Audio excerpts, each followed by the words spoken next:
India reviews में आपका स्वागत करता हूं। मैं हूं अभिजीत। चलिए नजर डालते हैं झारखंड राज्य से जुड़ी मुख्य खबरों की ओर। राज्य की ऐसे मुख्य खबरें जिसे जानना आपको बेहद जरूरी है। महाशिवरात्रि पर झारखंड में महाबवाल, हिंसक झड़प और चले पत्थर। धारा 144 लागू।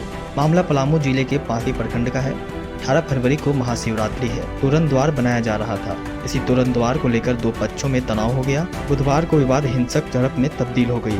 दो पक्ष आमने सामने आए, मारपीट हुई और फिर जमकर पत्थरबाजी भी हुई। घटना में दर्जनों भर लोग घायल हो गए। पुलिस ने लोगों को किसी तरह समझा बुझाकर शांत किया, लेकिन हालात तनावपूर्ण बने हुए हैं। कभी किट खरीदने को नहीं थे पैसे, अब WPL में धमाल मचाई अश्विनी। गुजरात जायंट्स ने 35 लाख में खरीदा। कहते हैं कि हौसलों को पंख लगे हो तो उड़ान आसमान से भी ऊंची होती है। यह साबित किया है झारखंड के क्रिकेटर अश्विनी ने। कभी लड़कों से किट मांगकर खेलने वाली अश्विनी विमेन प्रीमियर लीग में धमाल मचाने को तैयार है। 25 वर्षीय अश्विनी हरफन मौला खिलाड़ी है। बिग हिटर अश्विनी विस्फोटक बल्लेबाज के अलावा अपनी तेज गेंदबाजी के लिए भी जाने जाती है। यही वजह है कि गुजरात जायंट्स की टीम ने अश्विनी पर 35 लाख रुपए की बोली लगाई। आज से थोक और खुदरा व्यापारी अनिश्चितकालीन हड़ताल पर। बढ़ सकती है सामान की कीमत। आलू, प्याज और फल की कीमतों पर सीधा पड़ेगा असर। इस हड़ताल का सीधा असर आपके घर के बजट पर पड़ सकता है। फल, आलू, प्याज का खुदरा और थोक कारोबार इस हड़ताल से सीधा प्रभावित होगा। इस हड़ताल की वजह से माल का उठाव, आयात और निर्यात पूरी तरह से बंद रहेगा।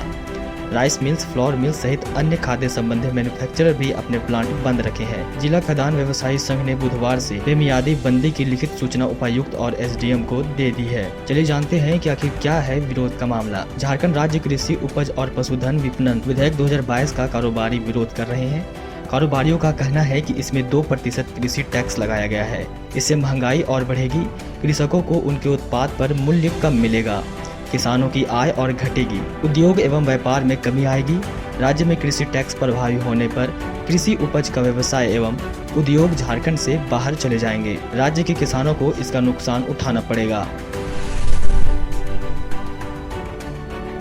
रामगढ़ में जीत की तैयारी करेंगे मुख्यमंत्री हेमंत सोरेन। मुख्यमंत्री हेमंत सोरेन गठबंधन के सहयोगी के साथ किया अहम बैठक। रामगढ़ उपचुनाव में जीत की रणनीति को लेकर मुख्यमंत्री हेमंत सोरेन ने आज अहम बैठक किया। यह बैठक बेहद खास होने वाली है। इस बैठक में गठबंधन के सहयोगी दल भी शामिल हुए। बैठक में जीत के लिए रणनीति तैयार की गई। हेमंत सोरेन इस चुनाव पर फोकस कर रहे हैं। कैसे गठबंधन इस चुनाव में उन मुद्दों पर फोकस करे जिसमें जीत तय हो। जानकारी के लिए बता दूं कि आज उसी के लिए रामगढ़ विधानसभा बेहद खास है। लंबे समय से चंद्र प्रकाश चौधरी का विधानसभा की सीट पर कब्जा रहा। चंद्र प्रकाश चौधरी की पत्नी सुनीता चौधरी पहले भी चुनाव लड़ चुकी है। उन्हें ममता देवी ने ही मात दी थी, लेकिन इस बार सुनीता चौधरी पूरी उत्साह के साथ मैदान में है। रामगढ़ उपचुनाव को लेकर दोनों ही पार्टियां जमकर प्रचार कर रही है। मुख्यमंत्री हेमंत सोरेन गठबंधन के सहयोगी दलों के वरिष्ठ नेताओं के साथ बैठक कर रामगढ़ उपचुनाव में जीत हासिल करने के लिए रणनीति तैयार कर रहे हैं। अजय कुमार सिंह होंगे झारखंड के नए DGP। गृह विभाग ने अधिसूचना की जारी। पुलिस हाउसिंग के MD और ACB DC के रूप में थे कार्यरत। झारखंड को नया DGP मिल गया है। पुलिस हाउसिंग बोर्ड के MD और ACB ने DG के रूप में कार्यरत अजय कुमार सिंह नए DGP होंगे। गृह विभाग ने इस संबंध में अधिसूचना जारी कर दी है। IPS नीरज सिन्हा के DGP पद से रिटायर होने के बाद कयास लगाए जा रहे थे कि झारखंड का नया DGP कौन होगा। UPSC ने भेजे थे 3 नाम। इस 3 नाम में CBI में प्रतिनियुक्ति 1989 बैच के ही IS Ajay Bhatnagar, police housing के MD सह DC ACB अजय कुमार सिंह और 1990 बैच के IS रेल ADG अनिल पाटला थे। वरीयता के आधार पर भेजे गए इन तीनों नामों में से किसी एक को DGP बनाया जाना था। बताया जा रहा है कि नए DGP के तौर पर 1989 बैच के IS अजय कुमार सिंह का नाम सबसे आगे चल रहा था। ये राज्य में ADG रैंक में CID स्पेशल ब्रांच रेल में सेवाएं दे चुके हैं। 10 करोड़ की सिंचाई योजना। 27 साल में खर्च हो गए 400 करोड़ रुपए, पर जामताड़ा के किसानों को आज तक नहीं मिला नहर। जामताड़ा में 10.34 करोड़ रुपए की सिंचाई योजना पर 400 करोड़ रुपए पानी की तरह बहा दिए गए।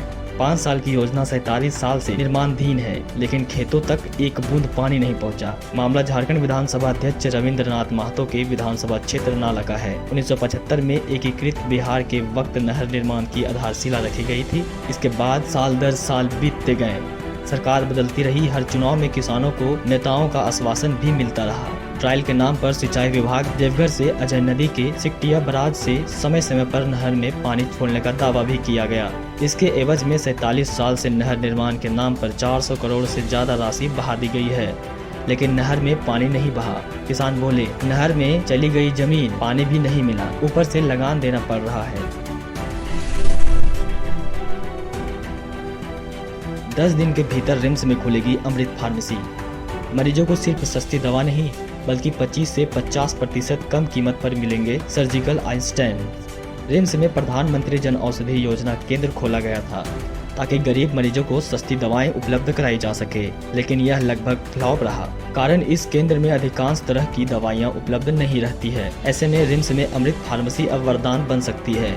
इस माह के अंत तक अमृत फार्मेसी का लाभ मिलना मरीजों को शुरू हो जाएगा। अमृत यानी portable medicine and reliable implants for treatment शुभारंभ 20 फरवरी से 25 फरवरी के बीच होनी है। इसमें kidney, heart, neurosurgery, cancer, diabetes, blood pressure, brain आदि की दवाएं सस्ते दामों में मिलेगी। भारत सरकार की स्वामित्व वाली एजेंसी HLL के जरिए रिम्स में अमृत फार्मेसी का संचालन किया जाना है। एजेंसी के कर्मचारियों ने जानकारी दी है कि इसमें ब्रांडेड और जेनरिक दवाइयों में 20 से 80% तक छूट दी जाएगी। रिम्स में यह पहला केंद्र होगा जहां सर्जिकल आइंस्टाइन भी उपलब्ध होंगे। आयुष्मान के रोगियों को भी इसका भरपूर लाभ मिलेगा। मुख्यमंत्री हेमंत सोरेन विधि सम्मत स्थानीय और नियोजन नीति बनाए, भाजपा करेगी मदद, बोले बाबूलाल मरांडी।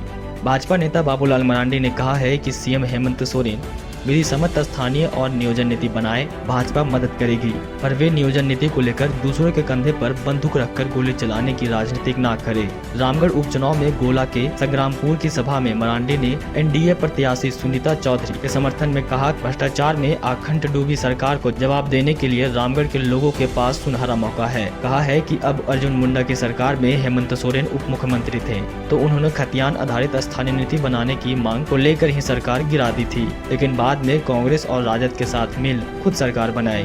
तब उन्होंने 1932 खतियान आधारित स्थानीय नीति नहीं बनाई। तो चलिए अब नजर डालते हैं अगली खबर की ओर। अब यूजी पीजी की तरह बीएड कॉलेजों में भी सेमेस्टर सिस्टम से होगी पढ़ाई और परीक्षा। रांची यूनिवर्सिटी में आने वाले दिनों में बीएड कोर्स की पढ़ाई सेमेस्टर सिस्टम से होगी, परीक्षाएं भी उसी प्रकार से होगी। अभी सिर्फ ऑटोनोमस वीमेंस कॉलेज में चल रहे बीएड कोर्स की पढ़ाई सेमेस्टर सिस्टम से होती है, यानी एक ही यूनिवर्सिटी में एक कोर्स की पढ़ाई के लिए 2 नीति अपनाई जा रही है। आने वाले दिनों में बीएड कोर्स के लिए एक ही सिलेबस से पढ़ाई की जाएगी। मंगलवार को वीसी प्रोफेसर अजीत कुमार सिन्हा के निर्देश पर डीएसडब्ल्यू डॉक्टर जीएस झा और ओएसटी डॉक्टर स्मृति सिंह डोरंडा कॉलेज के बीएड कोर्स की जानकारी लेने पहुंचे थे।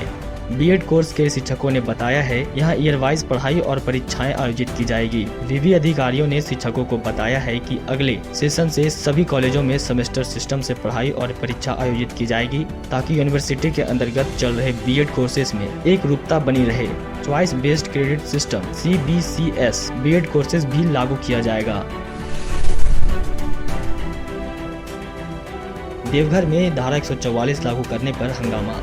सांसद निशिकांत दुबे ने कहा, भगवान शिव के लिए आमरण अनशन भी कर सकता हूं। देवघर में शिवरात्रि को लेकर तैयारी जोरों शोरों पर है। सांसद निशिकांत दुबे ने प्रशासन को चुनौती देते हुए कहा है कि अगर प्रशासन शिव बारात को लेकर मनमानी करेगा तो आमरण अनशन पर बैठ जाएंगे। देवघर अनुमंडल क्षेत्र में निषेधाज्ञा लागू की गई है। इस फैसले को सांसद विरोध कर रहे हैं। शिव बारात निकालने के लिए भी आदेश जारी किया गया है। एसडीओ ने इस आदेश के बाद शहर में कई संगठनों ने इसका विरोध शुरू कर दिया है। शिवरात्रि महोत्सव समिति का कहना है कि इस संबंध में प्रशासन को पहले चर्चा करनी चाहिए थी, बगैर चर्चा के यह फैसला ले लिया गया है। सांसद डॉक्टर निशिकांत दुबे ने इस मुद्दे पर ट्वीट किया है। उन्होंने लिखा है, झारखंड सरकार डीसी देवघर के माध्यम से 1000 सालों से आ रही देवघर शिव बारात को रोकना चाह रही है। आस्था के लिए हम न्यायालय के शरण में जाएंगे। धारा 144 लगाना तथा बिना शिवरात्रि महोत्सव समिति की सहमति के जिला प्रशासन ने रूट कैसे तय किया, यह तानाशाही है। यदि प्रशासन नहीं संभला तो मैं भगवान शिव के लिए आमरण अनशन भी कर सकता हूँ। खैर, मैं आपको बता दूं कि अभी यह मुद्दा हाईकोर्ट चला गया है। शिवरात्रि महोत्सव समिति के अध्यक्ष अभिषेक आनंद झा ने कहा, प्रशासन का यह तुगलकी फरमान है। शिव बारात को देखने लाखों भक्त पहुंचते हैं। ऐसे परिस्थिति में मनमाने तरीके से 144 निषेधाज्ञा लागू करना अनुचित है। अगर शहर में धारा 144 लागू होगी तो शिव बारात देखने भक्त कैसे पहुंच पाएंगे? यह हिंदुत्व पर प्रहार है। राज्य सरकार के इशारे पर जिला प्रशासन हिंदुत्व पर प्रहार कर रही है। लोगों की धार्मिक भावना और उनकी आस्था को ठेस पहुंचाने की कोशिश है। अगर हमारा वीडियो आपको अच्छा लगा हो तो हमारे चैनल को सब्सक्राइब करें और लाइक करना बिल्कुल भी ना भूलें। धन्यवाद।